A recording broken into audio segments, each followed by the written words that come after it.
Hey everyone, Golden Ninja 3000 here again. Today I'm reviewing LEGO Harry Potter set number 76395, Hogwarts First Flying Lesson. This set has 264 pieces, 4 minifigures, and it retails for $30 in the US. This releases on August 1st as a Kohl's exclusive. It is the very first Kohl's exclusive LEGO set ever, which is quite strange to me, but I got this a little bit early because it was released on June 1st in Europe and I imported it from the Netherlands. The golden anniversary minifigure of the set is Professor Quirrell. I think this is an extremely odd choice because he had nothing to do with this scene. But recently, one of the Harry Potter designers said that he was supposed to be in the Wizard's Chess set that Snape showed up in, but he had to be in this retail exclusive one because that golden turban was only produced in limited quantities. I like his torso printing. He's got sparkles on it, and that scarf is pretty nice.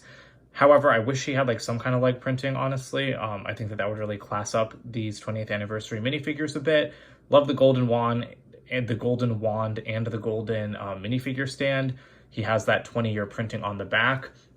But what I think is the coolest part of this figure is that he is the only 20th anniversary figure to have an alternate face because you've got Voldemort's face on the back of his head. That's really nice, and Quirrell was the very first double-sided head LEGO minifigure ever back in 2001, I believe, so it's nice to get something commemorating him. Here's Madam Hooch. This is the first set that we're actually getting her in since the reboot. She was only otherwise available in a Bricktober pack in 2018, so, this is the easiest way to get her. I like this figure. She has a nice torso print. She's got a reddish-brown broom, and I like her gloves as well. Her face print looks pretty good. However, one thing that I hate that you can see right now is her cape. Her cape is just the regular old style cloth, which I really don't like because I'm pretty sure like every other minifigure in the Harry Potter reboot has cloth capes, not like the like soft cloth, not this papery cloth.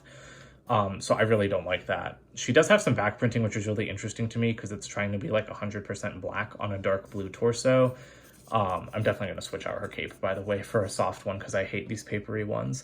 And she does have an alternate face as well with her goggles, which looks really good. And I like the choice of hairpiece for her as well. It's different from what LEGO has used in the past, and I think it works perfectly. Draco Malfoy is always nice to get. It's great to see the Slytherin torso in another cheap set. However, I hate his wand. He is supposed to have a black wand, not dark brown. That's something I noticed in 2020 as well. LEGO seemed to stop giving the villains black wands for some weird reason. And I really don't understand it because now they're becoming rarer than the other wand colors. He's using that same face print from other sets. He's holding a black broom. I really like the torso printing on the back of these, like 20th anniversary torsos. And then he does have an alternate face too. Neville is looking pretty good as well. He's got a dark brown broom, which is quite nice to see because that's still the rarest broom color that LEGO makes. But that means that in this set, you do get all 3 colors of broom currently produced by LEGO. He has some nice back printing as well, but obviously the star of the show here is this Remember All piece. This was, a major plot point in this scene, and I'm really thrilled to see a new print for this because I believe the last time we saw that was back in like 2003 or 2004. So this side has the red smoke for when he's forgotten something, and then this side has like the white smoke. So again, a very nice piece. 2021 has given us a lot of nice printed minifigure heads as like objects in the Harry Potter theme. And he is using that same face from another set. I forget which one, but it is the Mandrake face where he's asleep on the other side, which is kind of strange for this scene. You get 2 collectible wizard cards in this set. You guys know I don't really like these because it's like impossible to collect a full set, and I do already have both of these. I don't even remember who that is. I think it's Bertie Bott, maybe. This is Nicholas Flamel, and again, these are just irritating to me. I don't want randomized things in actual sets. Just stick to blind bags. The build for this set is a very nice castle wall with some house colors hanging down the front. So we'll start by taking a look at the outside and then we'll move on to the interior. I like the house crests or like banners on the front, but LEGO needs to print stuff for these at this point because I feel like they could get a lot of mileage out of it. And I just feel like in so many Harry Potter sets, we're just putting on house color stickers when like just print them. It's not that hard. These do look very nice on those pentagonal Nexo Knights tiles. These are just those old style castle windows that are all one piece. We do have a door here. I really like just the look of this wall. I like the crenellations. I love the little brickwork. This is a great build for a lamp, just like the ones in Diagon, or sorry, not just like the ones in Diagon Alley, because it actually uses a little train wheel on top instead of a dish piece. That was a very innovative parts usage, although it is a little bit loose. And then you can open up this door by just pushing it on the inside. And I will address what these clear stands are for in just a second, but that's pretty much it for the outside. The only other things that we have are a couple of pinhole connections because you can rearrange the modules of this set, just like with all of the other 2021 sets. Inside on the right, we have a little trophy room. That's nice to see because it's been a little while since we got a trophy room in LEGO. I'm just going to split this module off right now so that we can get a better look inside. We have that Gryffindor James Potter like Seeker trophy. Then there's an actual piece that's not even connected with any studs. And then we just have a bunch of little things on top. There's like a kayak flipper, like oar flipper. There's a little minifigure thing, a minifigure statue. And then there is a quaffle in a glass case. So that's nice. And I do like these little 8x8 modules. They're built very nicely. And again, they're nicely detailed around the outside. The center module is out of system. It doesn't fit with the other modules. I believe this is the same size as like the Chamber of Secrets door in the Great Hall set, but I haven't put them side by side to make sure. I don't love that. I honestly would have just preferred another 8x8 module, but I mean, whatever, it is what it is. We do have another lantern up here, but that pretty much does it for that center section. The left is fairly blank as well. I don't know, like the interiors here are just so bland. I don't love it. There's just a barrel, and then we have this little black crate. And when we open that up, you can see that it is full of Quidditch supplies. So we've got some studs, which I'm guessing are supposed to be bludgers. We've got a beater's bat, a golden snitch, and a quaffle. So I guess that's nice, but again, I really would have rather seen something more interesting in this room than just a crate full of Quidditch supplies, because that could have been put like on the roof. And speaking of the roof, this side is empty, that side's pretty much empty, but over here, we've got a very nice statue. I think that this is a great little minifigure. I mean, it's just another minifigure for this set. He's holding some swords in front of his face. He's using that Gandalf beard piece. And I just like getting, like complete minifigures as statues, especially in the Harry Potter theme, because I think it's just really interesting. Now let's address those play features that are sticking out from the walls and the roof. These were present on the Hogwarts Great Hall set as well. They are just little assemblies with like the DC superheroes action pose piece on the end of a long clear bar. And so the idea there is that you can take a minifigure and connect them so that they can look like they're flying.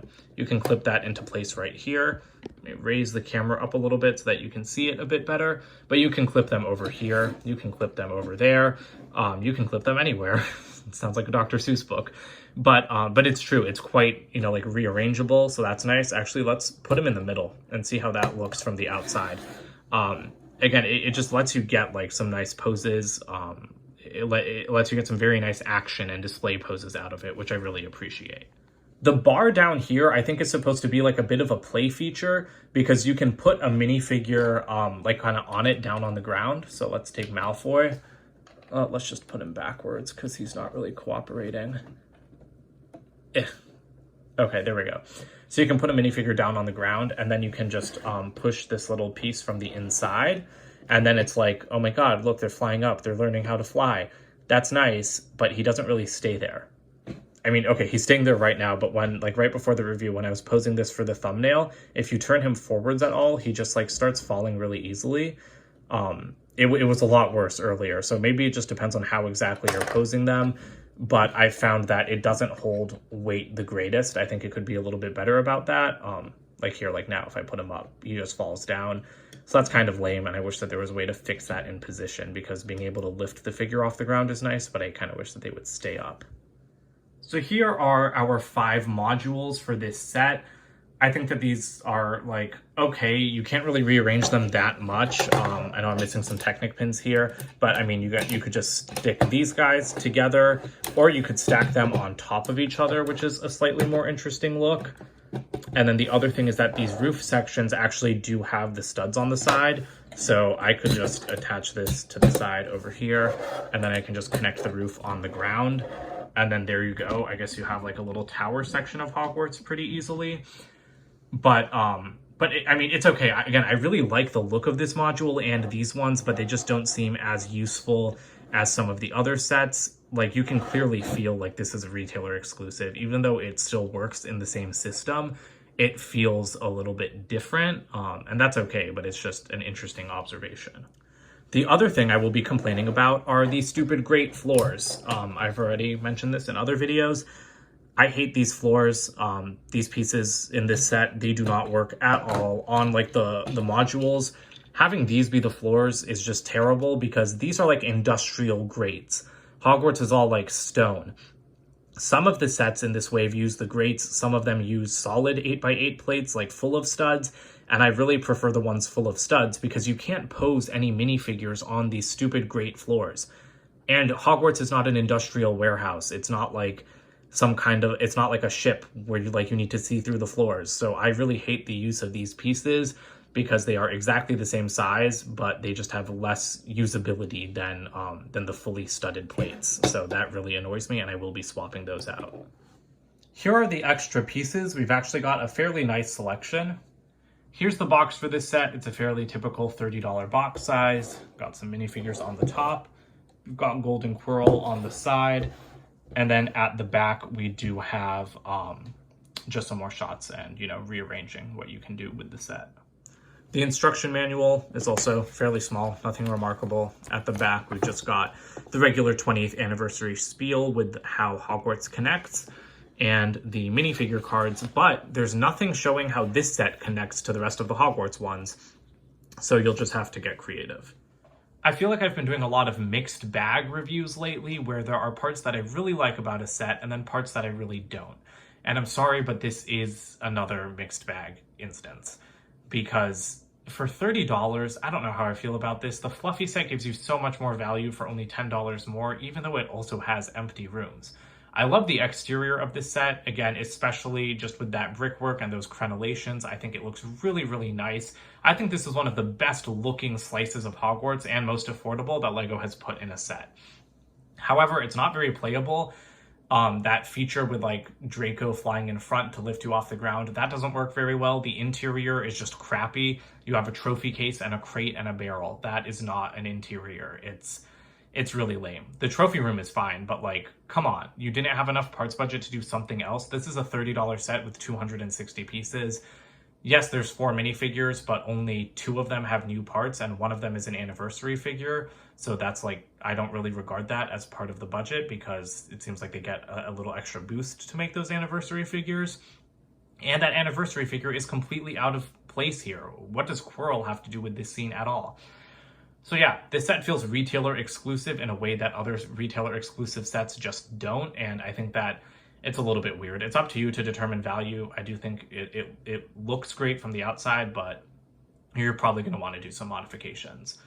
So I will be doing a video with Hogwarts Connected. I know that there's no official connection method, which is also strange, but I will be figuring something out. However, I don't know when that video is going to be coming out because I'm filming this the day before I get my surgery, and I'm not sure I'll have time to do those Hogwarts videos before that, but they'll be coming soon either way. But that's it for today, so don't forget to comment, like, and subscribe, and I will see you guys with more videos soon. Bye for now.